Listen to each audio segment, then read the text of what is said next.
So aging senescence is something that most people think that it is everywhere in the world, everywhere for all living beings, and that's not so. There are animals, maybe, but there are certainly plants who are able not to age. For example, sequoias, so some sorts of tree, they can live thousands of years. Also, aging is something that we can already change. So we can, by using drugs, by eating less, by eating better, by having more exercise, we can already live longer, but not so much longer. And something more important maybe for us in the future, there are physical limits that, like there is the limit of the speed of light, the sound barrier, but there is no limit for the time that we can live. Once again, there are already other living beings who can live for thousands of years and animals who can live for centuries. When we think about diseases, and when we think about diseases related to old age, we think mostly about three big categories of diseases: cardiovascular diseases, cancers, and neurodegenerative diseases like Alzheimer. But what we forget, and this is the what the what English-speaking people call the elephant in the room. The important fact is that even people dying of infectious diseases, of falls, of other causes, in most cases, it's also related to aging. Well, you all know now about COVID-19. COVID-19 is a disease that almost everybody can have, but it is almost only old people who will die of it. So in a country like Italy, the average age of people dying of COVID-19 is 80 years old. Aging is a very, very, very complicated thing. So this is a schema from 2015 of about what we know concerning aging. And that's why artificial intelligence, that's why study about aging is so important. That's because it is a very complicated phenomenon with many, many aspects. So that's what we know about aging, all these links between many aspects. That's what we know about aging, and it's changing each year. And for many of these links that you can see, we don't know which one is the cause and which one is the consequence. So this is important to fight. If we want to fight against diseases, we have to fight against diseases related to aging. And if we want to fight against these diseases, we have to understand more about ourselves, and we need more data, and the data is coming from us. What are the principles that we have to follow if we want to go to work better, to change this situation, and to share more data? So first, what do we have to share? Of course, we have to share scientific articles. I will come back to this briefly, but we have also to share to health data from animals and health data from people, from us. Concerning the articles, the scientific articles, well, thanks to COVID-19, among other things, but also thanks to the scientific community, things are going better. So there are more and more places where you can share, when you can find articles. It used to be very expensive. It used to be a situation when for many articles it was necessary to pay. It's still a situation, but less than before. Now, the next question is how to share data concerning ourselves, how to share really health data. So for this to really have good data, we need to have a good volume of data. I will come back to this. We need to have data, let's say, traveling fast. But the most important aspect is we need to have enough data, and data coming from everybody so that we don't have the problem called trash in, trash out. So when we don't have systematically the data concerning the people, you have kind of problems because the data is not correct. So if you ask data only from volunteers, you will not have a part of the data and it will be not representative. Of course, concerning health data, we have to be very careful concerning bad uses. I will also come back to this briefly. And of course, we have to find a way to have not, well, to have good anonymized data. And that's where people like the people looking at this speech can be useful. So how can you help? Maybe first the lessons from the experiment that we are all living these last months, the COVID-19 experiment. We saw that things can change fundamentally very fast. People are able to change their mind and to change their way of life very fast. And let's say in the first months of the COVID-19 pandemic, there was really kind of sharing of data. But now I have the impression that it's going down. And we saw already during the first months of this pandemic that with money, with mobilization, and with many scientists working together, we have good results concerning. We understand a lot more than before concerning these new diseases. This new disease. But this is not enough. This is not enough. We need also a better coordination, and we need also more open science, more open data. And we live in a strange world in a way. When you use Google or another search engine, when you Google something, you can find almost about everything, almost, except when you take a look concerning yourself. Concerning yourself, there are many data who are available, but you cannot use it.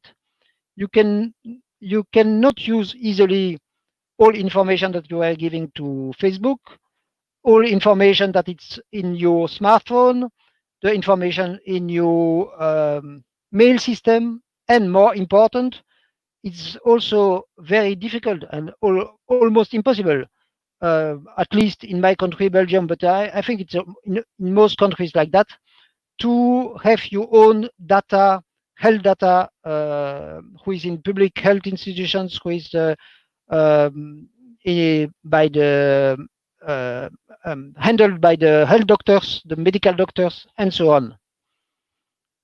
And of course, well, there is also all questions related to your own DNA. Most citizens still don't have their DNA sequenced. Well, probably among the people taking a look at this speech, well, let's say many people do have. But when you have your own DNA data, it's still very difficult to share it. And then there are all clinical tests who should be useful for everybody, and the results, the clinical tests, especially the clinical tests for people, for humans, are not shared enough. What do we need to really share health data? There are a few things who are, let's say, where there is a consensus. So there is a consensus to use the health data only for medical use and not to sell it to patients and not to harm, of course, the patient. Also, there is a consensus that what you have as data must be useful for research, and the research must be useful, of course, for yourself. So the patients must be useful for the scientific research, and the scientific research must be useful for all patients.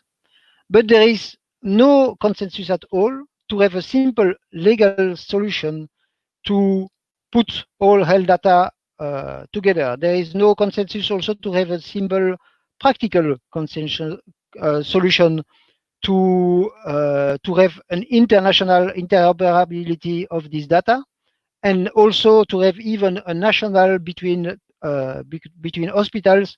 So, for example, 1 year ago, I had a very serious health problem. I almost died. And now, when I'm going to a doctor in another place than not to the hospital, the doctor can not even consult all this health data. So there is no real interoperability of public databases, and there is the question of consent. How is it possible to share data? At the moment, theoretically, you have to give your agreement. Theoretically, you have to. It's a very complicated process, and even impossible. If you today want to share data with everybody, you cannot. So it's not that you are owner of this data. It's actually the owner of this data is more medical authorities, and well, not one medical authority, not one place, but in many even different places. So I'm coming already to the end of this speech, but maybe a long end.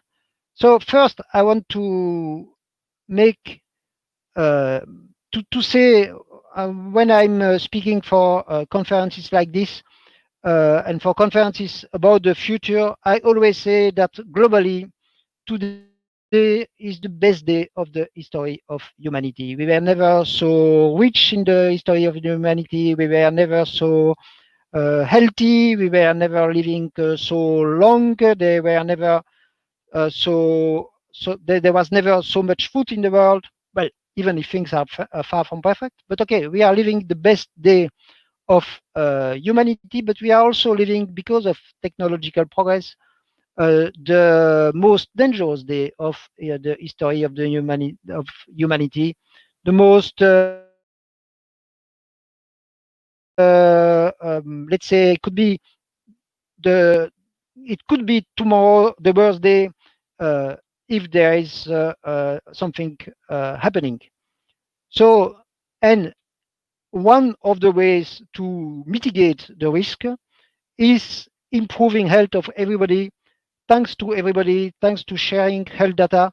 So I think it's really one of the best ways to improve ourselves. It's to share our data together uh, for our health, for everybody.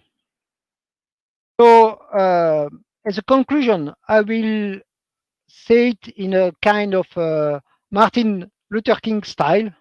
So I have a dream. I have a dream that one day humans will unite and they will say, we hold this truth to be self evident that the right to health is a common good. I have a dream that one day the medical data, the research data for longevity, will be accessible to all and will allow a longer, healthier, and happier life for all. I have a dream that those who were sick and those who were drawn by bureaucracy, by regulations, by financial or psychological interest will find sisters and brothers to be altogether more resilient, more happy, and proud to help each other.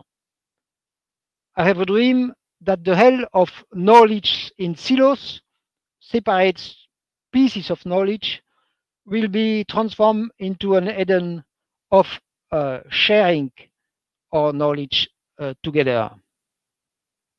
And for this, you can help. So by finding artificial intelligence technology for sharing data, also with concrete proposals about how to find a way to make this change from one idea that we are kind of private owners of our data to an idea that that we are kind of private owners of the data, but actually we are not the private owners of the data. It's the company, it's the private institutions for a big part who are owners of the data, to a place where this health data is a common good. So that's it for my speech. except that, of course, I will answer with much pleasure to the questions. That you can take a look at these two websites concerning healthy longevity.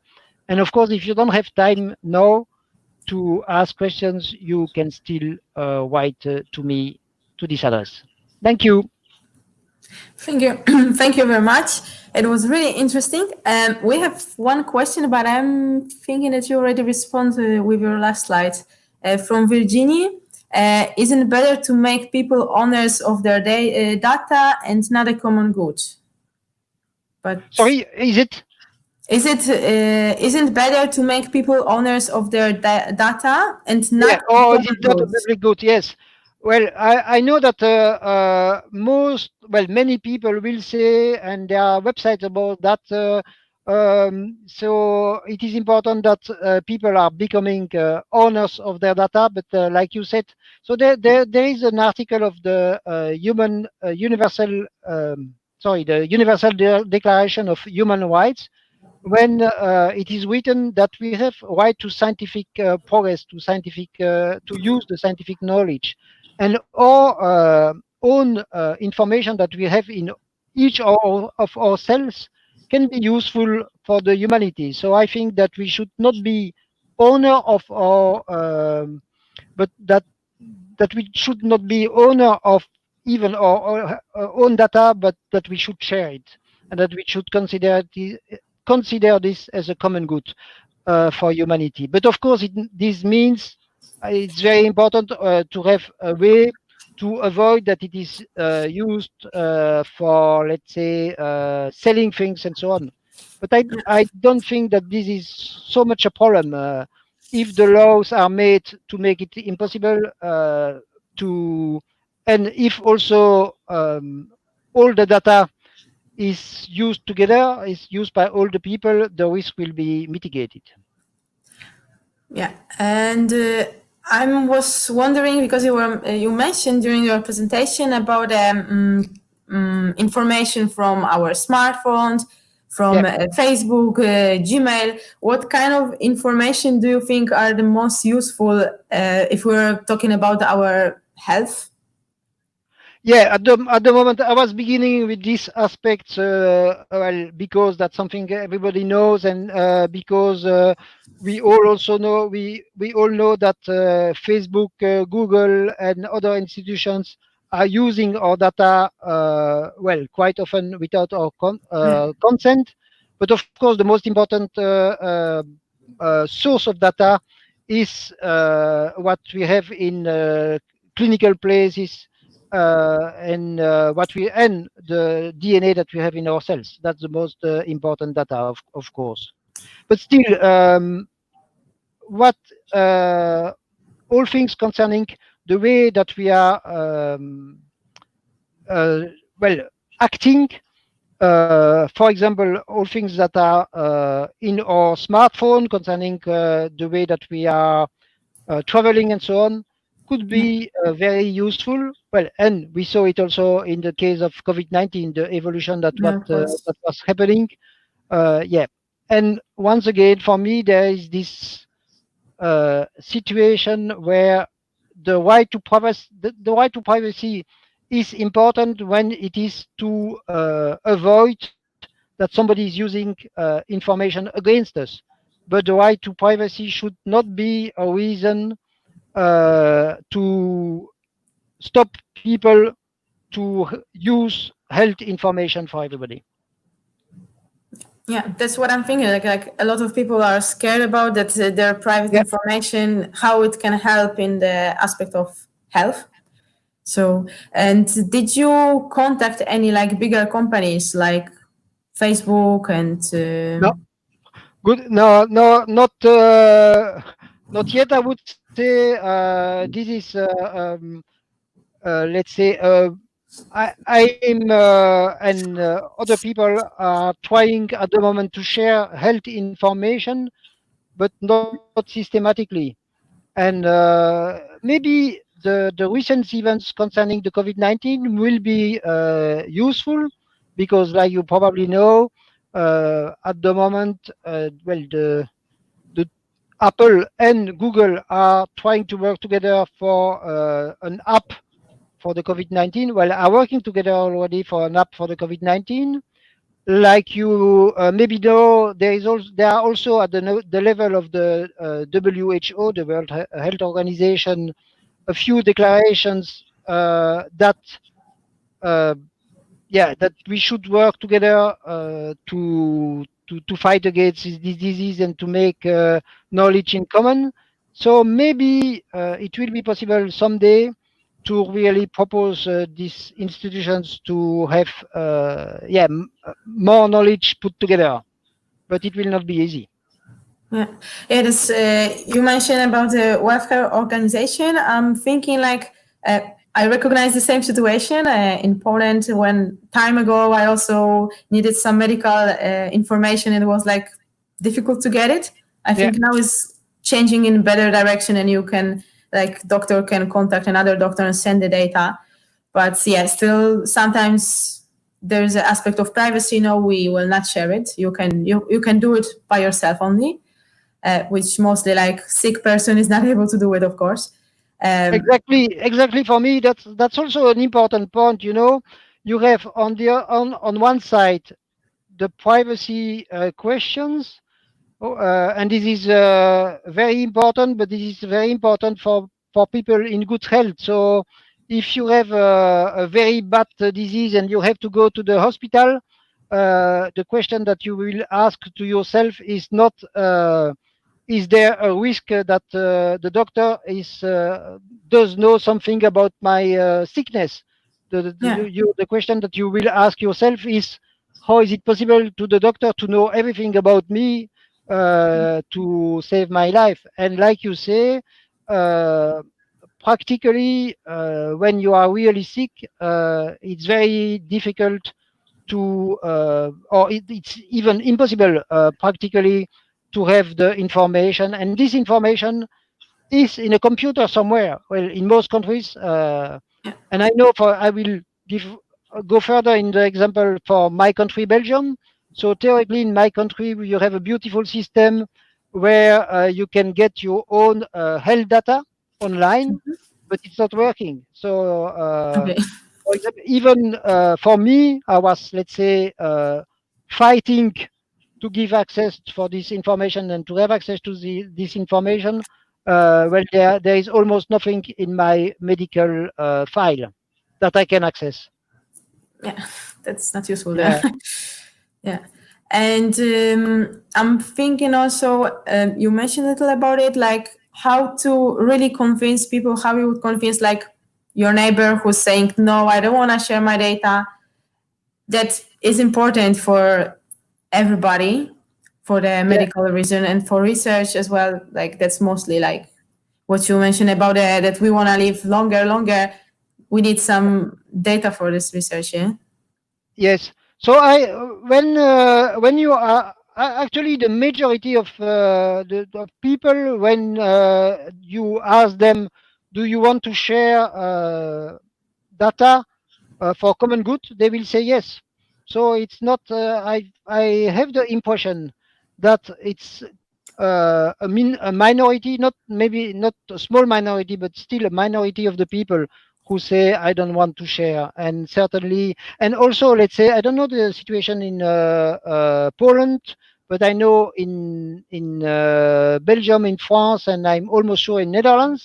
So if you have information, no, if there is somebody very sick in the street and you have the opportunity to save the life of the person and you are not doing it, you are committing a crime. It's unlawful.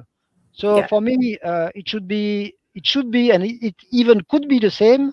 So if the information in your DNA can save people, you have to do it. You don't have you don't have the choice. But Yeah, it's like partly like the not evolution. directly. Yeah, it's Sorry, like yeah. not. It's like not directly helping actually. Yeah. Yeah, yes, yes. It's I forgot the name in English, but not assisting people who are in Yeah. danger. Yeah, Yeah. it's really that. Well, this law doesn't exist in the U.S. or it's different, but okay, it's really that, and morally certainly, legally also. Uh, yes, and how can I say that also? That's a kind of an evolution because yeah, we have more and more data, but there are more and more risks related to this data, so people are afraid. But Yeah. if there was more a way to put all things together, I think even the risk will be could be lower. You know, you would have one system with a good protection, but a good protection for everybody, not all specific things. So coming back to my medical file, there are rules for the medical doctors. There are rules in one hospital. There are rules in another hospital. If rules were the same everywhere, it would be already easier. But let's be honest. The let's say the classical no the crimes against health data, it's a big problem. Yeah. uh, yeah, you know, some hospitals are blocked because people are asking money against health data. So this is really important, but not the question of let's say small privacy. How can I say that again? So it's very important to avoid that people with bad intentions are using your data, uh, and this is more important than to avoid that your medical doctor can have access to your data and that you self can access your data. Yes, that's true. And two more questions actually from me. I don't see more questions from audience, so that will be from me. You said that it would be better to live longer and longer. Do you think it's not boring life if you live long? And yeah, tell Yeah, me about how you would how you think about it, like longer yeah. Well, life. If it's I think that yeah. a longer life is even well is better. Because so we have more time to help each other, we have more time to enjoy. And well, some people are saying that life would be boring, but actually there are already people who find the life boring when it is very short. And when you ask people, when you make polls about how happy people advancing in age are more happy. So the people who are 50, 60, 70, they are more happy than people who are 30, 40. And it's only when they are very old, because not because they are not because they are advancing in age, but because of the health problems, that people are less Mhm. happy. So I don't think that we are going to be bored. Also, there are so many. Also, with technological progress, there are so many things more to explore, and there are so many people in the world that we can, so many places that we can discover. Okay. I hope that everybody will take more inspiration from your life. And the last question from me is how long you would like to live then?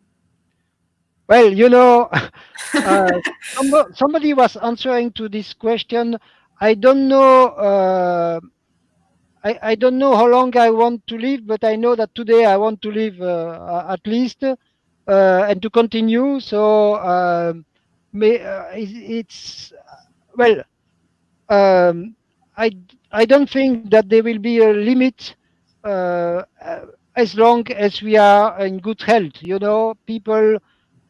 Let's say 1 century ago, the average life span was something like 50 years, and now the average lifespan is in our countries, European countries, not far away from 80 years. And people who are in good health don't say, "Oh, my life was too long," and the life is longer today than ever in the history of the humanity. So. I don't know how long I want to live, but I know that yeah, I know what was the idea. Somebody said I don't know how long I want to live, but I know that as long as I want to live, I still don't want to stop. And so, yeah, and at the moment we don't have any choice. So when we are old, we well, we get old and we die, and because we don't have any choice, people think that it's natural. Well, people think that it's good. It's natural, but it's not good. There are many things who are natural and who are not good. Yeah. I think it's like a little funny about what you said. As long we have, we want to live longer. Maybe it's not. It's the reason. Like in Polish, we say like if you have happy birthday, first what we wish is like a lot of health. Sorry, once So again. first, what we wish like for the birthday is like a lot of health. So Yeah, I'm sure, sure. In in French-speaking people, also that's the first thing that you wish to people is good health. Well, for the birthday and for the and then New the Year. rest. Of course, this is. But and for this we need we need to have good food. We need to have less pollution. But even with that, it's not enough. We need medical research, medical progress, and health data to go for this medical research, for this medical progress, to be able to live much longer lives. Yeah. Okay. Thank you for presentation, and with Thank this you. conclusion, a lot of health. Thank you. Yeah. Thank you for your effort, and with others, we see tomorrow at 10 starts first presentation on our stage. Thanks a lot, and have a nice evening. Goodbye. Bye.